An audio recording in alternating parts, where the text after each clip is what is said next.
Hello. Uh, Can you hear me? Hello. How are I can hear you you? perfectly. Great. I am fine. Thank you so much for Good. doing this. Oh my gosh. First of all, thank you for accepting to do this interview for AW and just sharing your story. I mean, it's a topic that is dear to my heart and you'll find out why, but I think it's just such a an impactful story and I feel honored that you're sharing it with our Oh, readers. So thank you so much. you are I so did. welcome. You've done so many interviews and you've been so open just with this topic. And I feel like I'm sure many others just feel like it's almost like they know you because you've shared so many intimate personal stories. So I will start with, and this is, you might have been asked this before, I think in a different format, but Great. yeah, I think it's important to point out, especially because of social media and just the perception that we have just about a perfect life. But you are the CEO of Melissa and Doug, which every parent knows your toys, including Actually, so I am Chief Creative Officer. Chief Creative Yeah, Officer. Doug and I were Okay. co-CEOs for many years, but now I'm co-founder and Chief Creative Officer. I'm not the CEO. I'm not the CEO. Just want to make that clear Wow. because someone else Perfect. is. They won't be No. too happy if I am. Co-founder and Chief Creative Officer. Yes. Perfect. Thank you. No, I appreciate you correcting me on that. So this is a is it $1 billion corporation? We are 500 million, but we Okay. sell, we sell $1 billion of toys Okay. a year because Perfect. that's 500 million is at wholesale. So Understood. You have a beautiful family. We all have seen Doug because he gushes over you. So we've seen him in interviews. I mean, you have a beautiful home. You have what we would think is, wow, she has it all. And it's true. this picture of, she has the house, the quote unquote, I don't like using this word, perfect family, perfect life. And we are looking from the outside in, which is something, that a lot of us do. We have this perception that other people have, a perfect life. Yeah.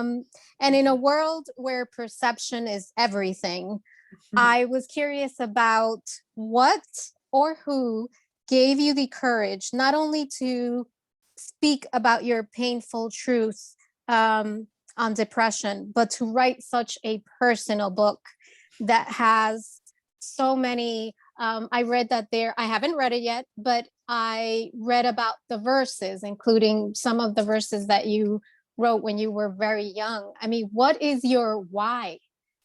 Because we all have a different why. Yeah, that's so true. Wow, that's a big question. That's a deep one. Yeah, I think it is that exact reason that I wanted to do this, because I did feel like I was sort of living a lie, so to speak. I mean, I wasn't conscious of it because society basically had made me adopt this facade from a very early age and sort of hide everything and pretend everything was great and really search externally for validation through my achievements and through all the trappings and all those great things. And they are great. I mean, hey, it's beautiful to fly in planes and live in different houses. And I'm not saying it's not great, but the truth is they don't fill the void in your soul. And that can only be filled from the inside out. And, I saw that and found that so clearly because I had achieved the American dream and had everything I could ever want, and yet was wholly unfulfilled. I couldn't stop wanting. I was engaged in this futile race, knowing that until I made that journey inward and finally accepted myself and showed who I truly was to the world, I would never find fulfillment. So I did it for a bunch of reasons. I think One is I knew that I couldn't truly ever heal others and feel compassion for others until I felt compassion for myself. So I wanted to heal myself so I could truly engage in real, authentic relationships with others, which I had never had. I wanted to pull off the mask and show others that actually it's not about the external validation and achieving the conventional definition of success, that it's really not about that at all. And you can have everything from an external perspective and still be wholly unfulfilled. And I wanted to show that, don't think it just happens because you get these things, because I got them all. And I still hadn't ever felt that sense of fulfillment in my heart. And then I think I also wanted to show, maybe most importantly, that, mental illness, one, doesn't discriminate. I was born with it and I'll die with it. And it doesn't matter what you look like or what you've achieved on the outside, it's still in you. And two, that we can have a mental affliction. And I even want to change, I can't stand the word mental illness, because what I have, it's not an illness, it's part of who I am. I mean, I'm a really curious intellectual person who ponders life's bigger realities, which are our mortality. And many say that what I'm afflicted with isn't a pathological condition at all. It's actually a philosophical and spiritual condition. So who's to call it an illness? For me, it's just who I am. I was meant to think it was an illness and that I was really messed up because of it. But for me, it's not curing it. It's learning to accept it and live with it. And the fact that I can say I have this mental condition, I don't even know what you want to call it because it's not an illness. And I've learned to accept that it is part of me. In fact, the mental condition is essential for me to be able to create the way I do, because it's the same qualities that make me ponder higher realities like our mortality, that give me the ability to create something from nothing, which I do fairly effortlessly. But I have this personality condition that allows me to do that, which isn't effortless. My personality is really challenging. And now that I have learned to be able to accept it, embrace it, harness it, and manage it with a very deliberate practice, I'm able to live a fulfilling and bountiful life. And I think so many that are afflicted, especially today, with despair and anxiety and anguish, they tell me that they have no hope, and they see no hope for the future, because they don't believe. No one really has gone out and said, I have this condition and I'm living a bountiful life. It's they're two separate buckets. You're either mentally ill and you're kind of cast aside and basically you're finished, no hope, or you're either, fully functioning and maybe pretending you don't have anything. And there are very few that are coming out and saying I'm doing okay, actually. It's not that every day is bliss, but I'm managing this. I'm really highly functioning. I always have been. I can still be a very integral part of society, even though I have a certain condition that will never leave me. I love that. Thank you. It's really interesting as you were talking about just it harnessing, embracing, and accepting, because that's how I feel.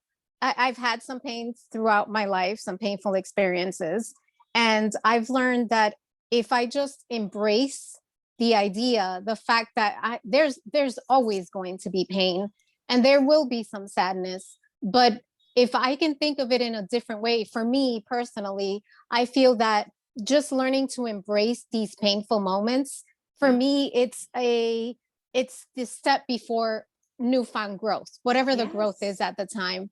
And it's, like you, I thought, I can't, it's pain. It's almost like we resist it so much. Yes. But it's actually, it can bring greatness in the craziest ways. And I've had, yes. So I Yes. appreciate everything you're saying. Yeah, Which, can I add two things about that? okay.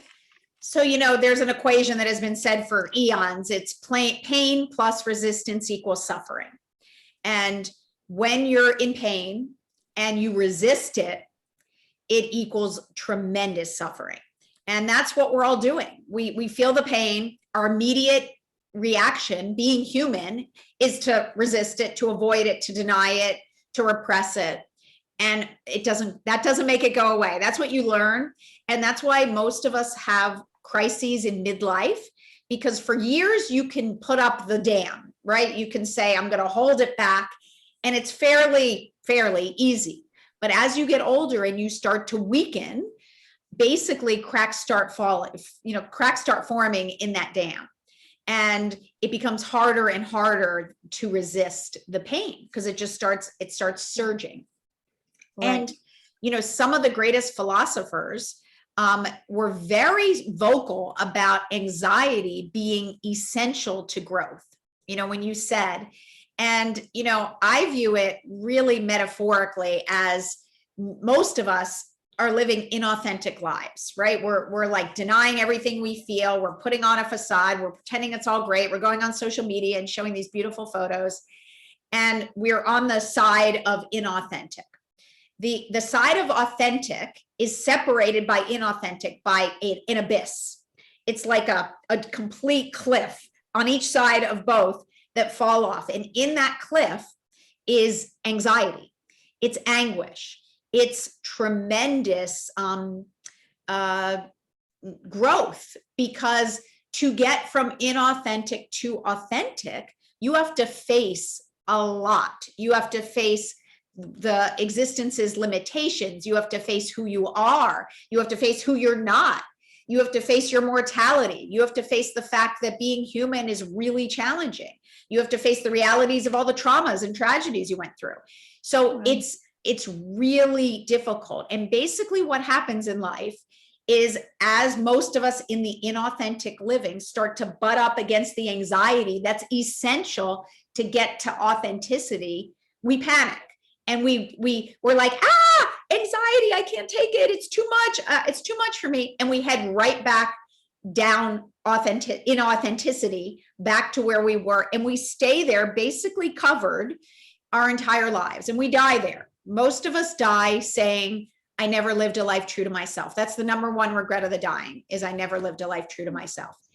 But a few percentage of us hit up against the anxiety and we say, gulp, like, I have no choice. I can't live this inauthentic facade any longer. And I'm going to do it. I'm going to jump into the abyss of anxiety and I'm going to face it. And I'm going to make that journey inward and really, for the first time, allow, accept, embrace it all and come out on the other side. And the truth is, for those of us that do that, we actually climb right out into authenticity, and it's pretty bright there. Once you allow it, accept, embrace, you can use whatever word you want. And we have both in our journey. We have the word embrace, we have the word allow. They're both essential. Once you do it, you actually end up in a much more okay place. Doesn't mean every day's bliss, but you end up like able to accept yourself, understand yourself, and know how to help yourself when you fall below the line. And I think another thing, and I'll move on from this, but because we can talk about this all day, I promise you. And one of the things that I have to point out is that I've realized that it's not just, I've accepted it and I can move on. It takes constant practice. It's reminding myself every single day. And like you said, not every day is great. Actually, there are still some bad days, but it's just like a constant reinforcement of that acceptance and embrace. Yeah. It's really interesting that I can so much of what you're saying resonates. And one of the other things, maybe my most important lesson for myself, and that I'm now telling others, is once you go into authentic living, it doesn't mean every day is going to be blissful. And that was the hardest reality for me to face ever. In fact, when I finished my journey, I accepted myself, like I embraced myself as I was. I kind of brought up all my traumas and processed them and got it all. The first day that I woke up feeling really low was the worst day ever, because I immediately went into the spiraling. I was like, what's going on here?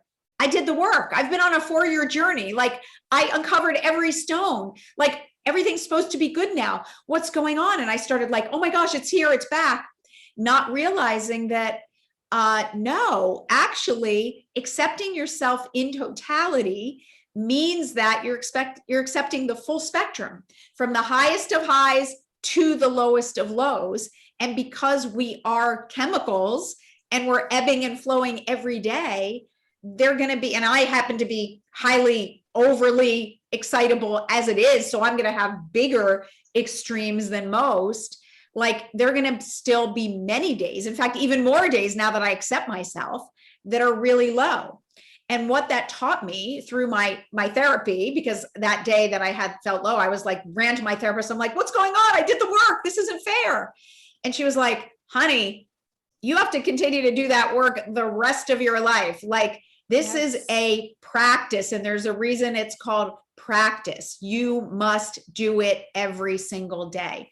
And I've had a few wake-up calls, even in the last couple months, as Lifelines has gotten more and more, overwhelming in a sense, with tens of thousands of letters, that if I don't engage in my practice every single day and give myself time to ground, that I can go really quickly off the rails and into a very dark spiral, even though I've accepted myself.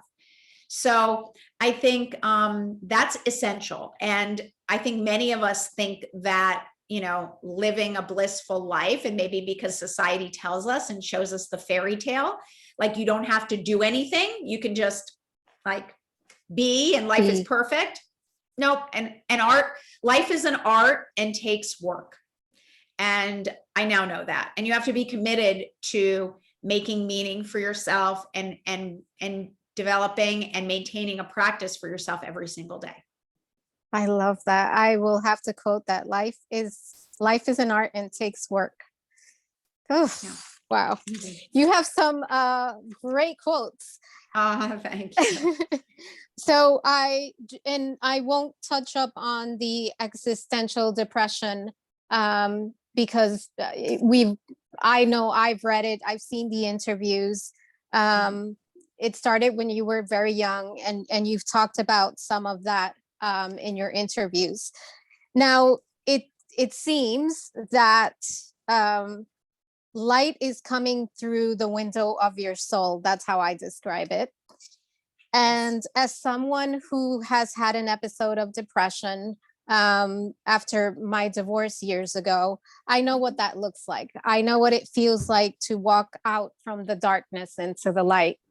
And I get really emotional when I even think about it. But can you describe what that has felt like for you? Because I think for each person is different. I know when I came out into the light, I described it to my therapist as, I called her right away and I said, and I wrote it in my book, I said, I can finally see the colors in life. I can see the blue sky. I can see the flowers. It happened to be spring. What was that like for you? Oh, I love that. Yeah, for me, it's always been the ability to breathe fresh air. And I think when I'm depressed or anxious or panicking, I can't breathe. I'm breathing so shallowly, and I'm like gasping for breath. I can barely get air. And I think when I started to accept myself, I felt like I could breathe fresh air for the very first time. And it was almost like, and I say it in creating, I feel the same way, like someone jammed a breathing tube into my trachea, and I finally felt like what it meant to breathe fresh air.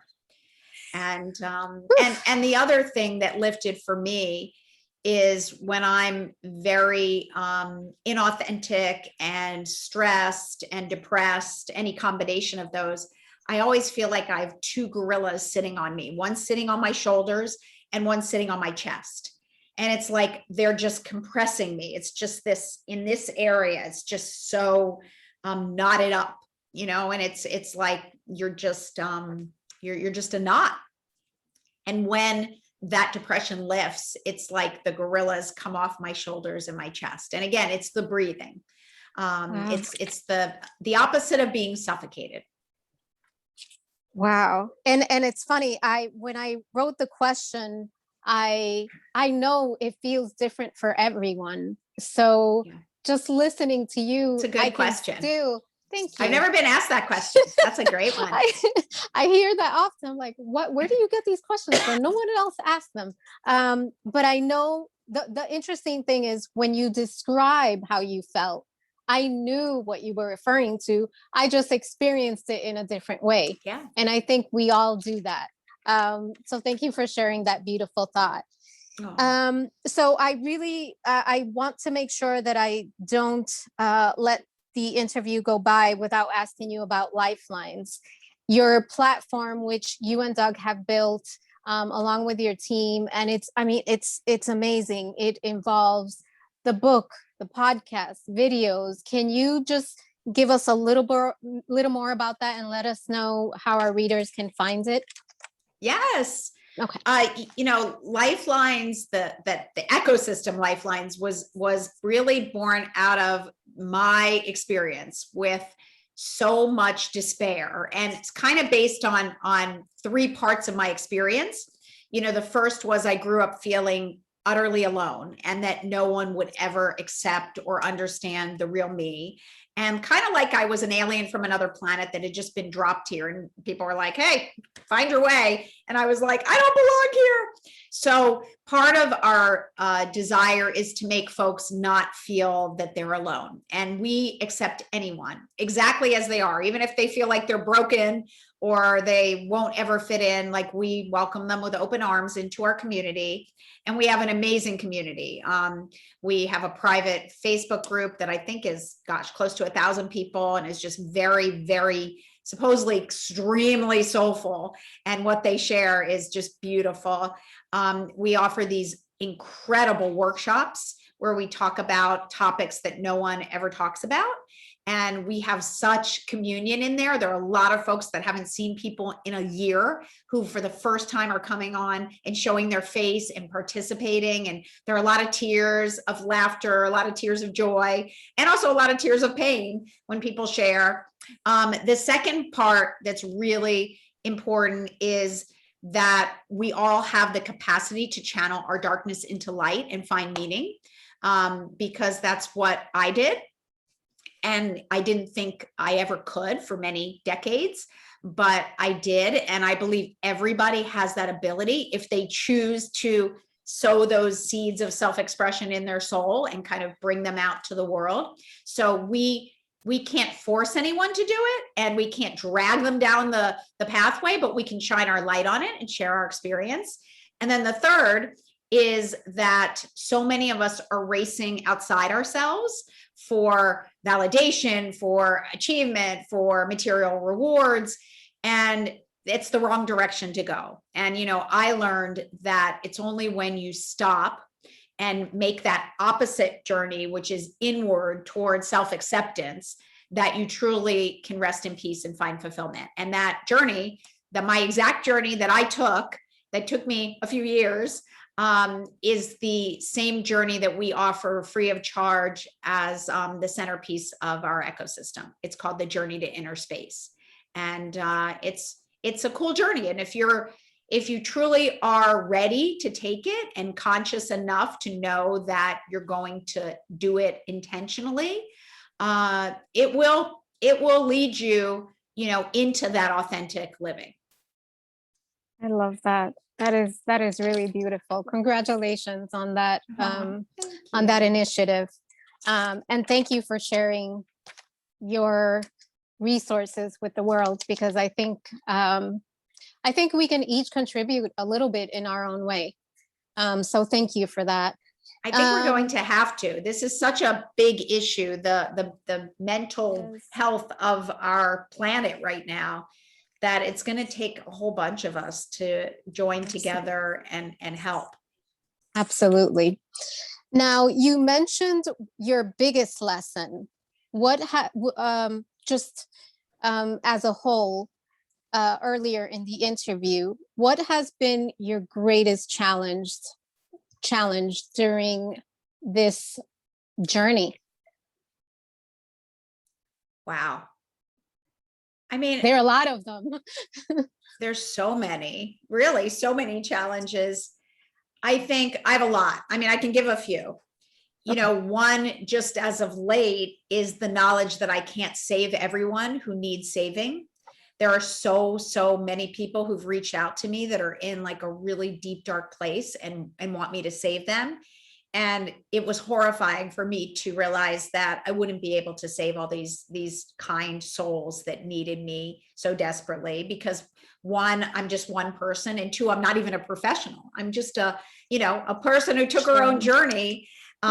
So I had to get some help on that, and realizing that I can't be that person to so many. So that's been a big challenge, that I can only share my story, my experiences, and kind of shine my own light. And that won't be enough for so many who need more. Mm-hmm. So that's been challenging.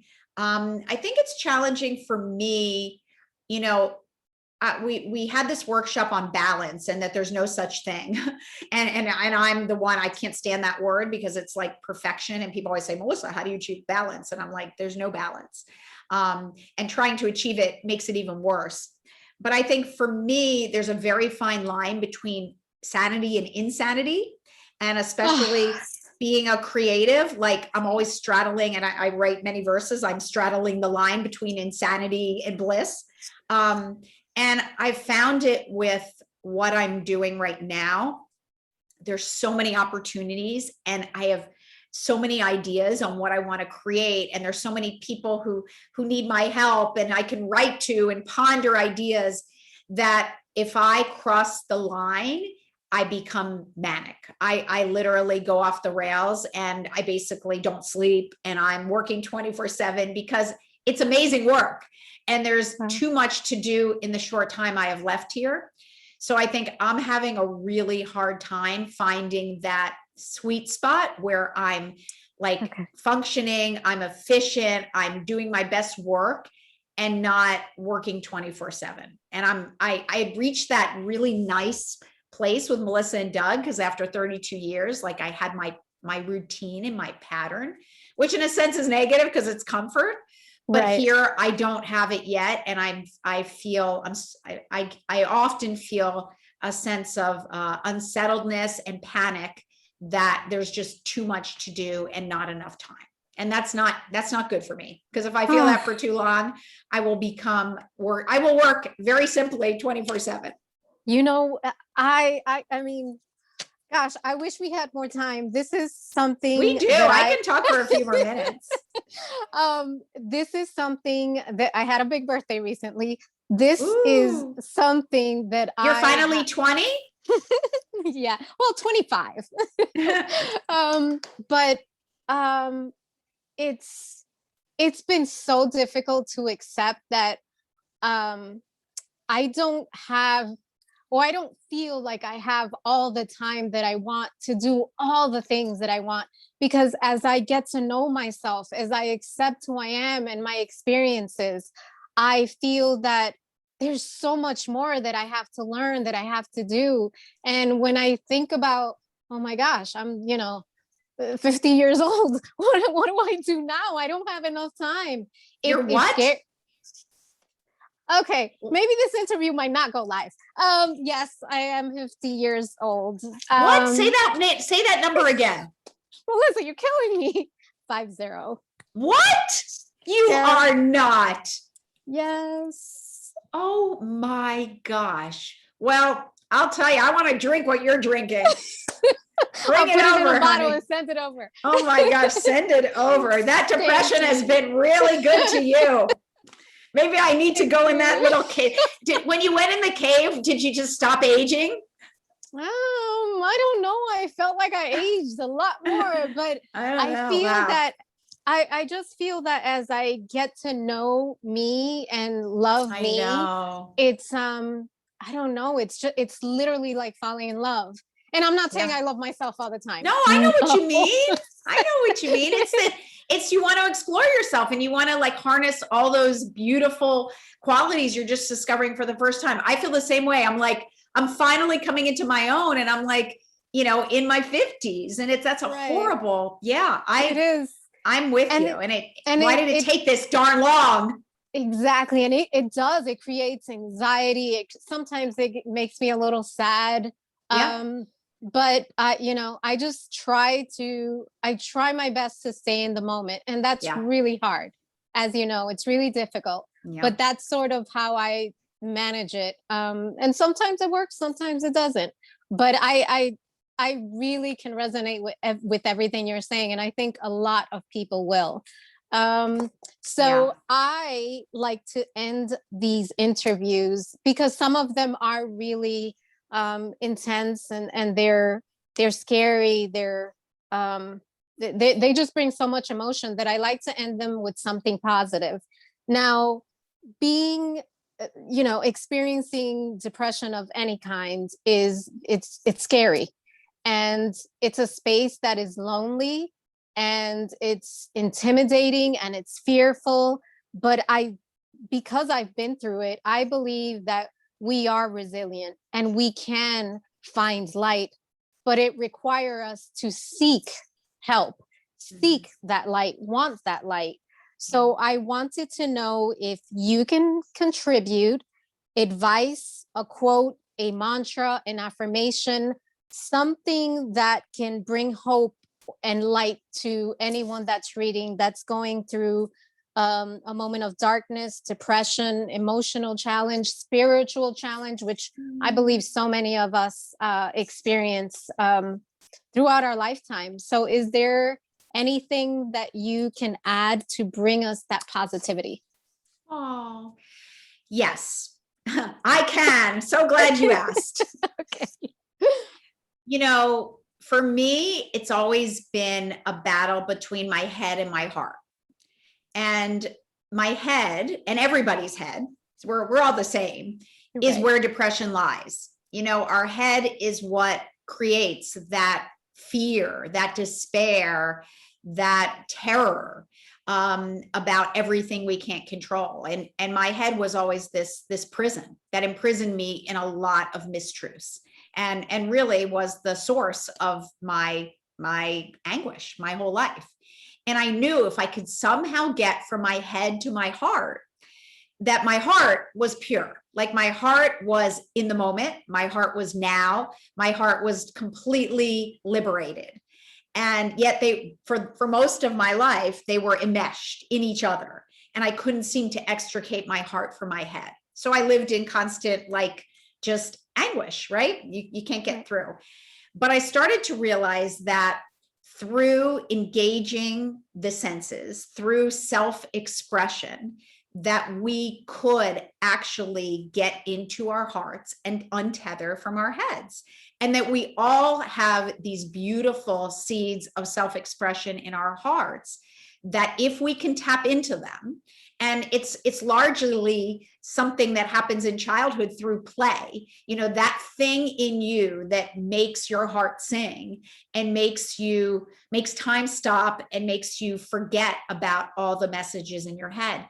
If you could somehow get tap into that we would be able to start to find peace and start to create space between our head and our heart, and ultimately be able to see our head as really just a bunch of mistruths and a bunch of sort of things it tells us that largely aren't true. So I created a mantra for myself that became my mantra for my whole life, which was step on out of the head, moving into the heart, free to channel all dread into jubilant art. And that really has become my lifelong mantra. And whether it's art in the sense of like art, or whether it's just art in the sense of whatever your form of expression is. whether it's connecting with people, whether it's dancing, singing, being a Writing. counselor, whatever your art, writing, whatever your art form is. And it doesn't mean artistic or creative. It just means your self-expression. So, that's what I still try to do every day. I try to engage in my senses. I try to do things that bring me joy. And I try to sow those seeds of self-expression in my soul. And I think it's hard at the beginning when you're entrenched in your head and you're in a very dark place. It seems virtually impossible to create that bridge to your heart. But all it takes is a few minutes a day. Even if you, for a few minutes a day, turn on your favorite song and sing to it. Just sing your loudest, or turn on a song and just move to it. Like, even if you can do it for a minute, that means you have the capacity to do it for a lot longer. So I am always one for baby steps. Do it deliberately and intentionally each day. Start with 5 minutes. Then over time, you will crave it more and more, to the point where now I'm still in my head a lot. I mean, anytime I don't deliberately try to be in my heart, I go right up to this very bad place still today. And I'm like, an expert in the journey. We all do. It's just our biochemistry. So we need to actually deliberately get us into our heart. So in short, live in your heart. Live in your heart. I mean, as much as you can live in your heart, you will be living your life authentically, in the moment, and present for every single thing that's happening. And yeah, for me, and it's impossible to do it fully. And that's why I love my pets, because when I look at my pets, they are entirely in their heart 24/7. And I look at them many times and I'm like, oh, you got it so easy. But the more we can do that, the less we will be controlled. And the funny thing is, the more we do it, the more we look at our head as what it is. So it actually starts to work in other ways too. And then we can say, you know what you're telling me about myself now, head, is not right. Like, I don't believe you, and I'm not going to listen to you. And you begin to gain more confidence in your true self, to go against what maybe your ego or your head is telling you. I won't keep you any longer, but it's funny that you mentioned ego, because I believe it's probably it's one of our worst enemies, I think, but at the same time, it has helped me in certain instances. Mm-hmm.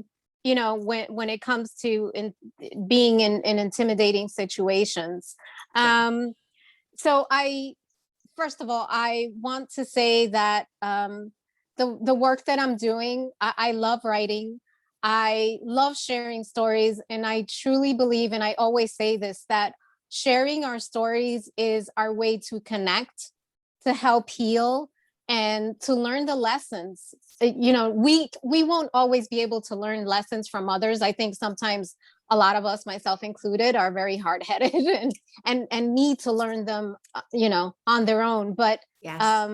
I think having you here is epic, because you have put something out there that we all need to hear.